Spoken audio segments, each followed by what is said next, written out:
I found when I started writing, the only way that I could write is kind of like a method actor, almost become, one of the characters or the protagonist and look at things through him or her eyes. Well, so originally, in my initial the books that I started with, I kind of saw myself as the director of a movie, Yeah. and so I would see things through the lens of the camera, and I would look at the shot, and I would visualize where the characters are and visualize what the scene is, and then visualize what I need to focus on and So kind why. of an observer. As an observer, and then I would just kind of move my characters through the story.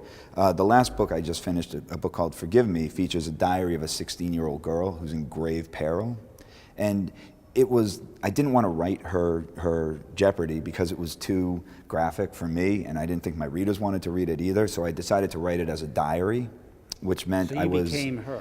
Right, Okay, but now I want to hear about this. and what was very funny. So I'm, 40-something-year-old man.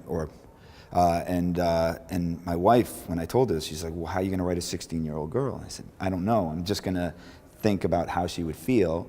And then I would try to express those feelings as though I'm 16 years old and a girl. And I sat down to do it. How'd you do this? I mean, this sounds like it's off the wall hard.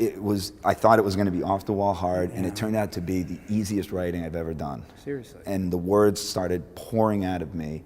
And so you became a 16-year-old I became girl. a 16-year-old I can see this. girl. I'm Yeah, just- like of course, I get that. I can kind of visualize it. And it was like really grow the your hair a oddest little the bit, oddest right? experience. And when my agent read this book, she was blown away because the emotion that I put on that page So you nailed it. was visceral, and it was real. And what it took was, you're not trying to write, "Oh my God."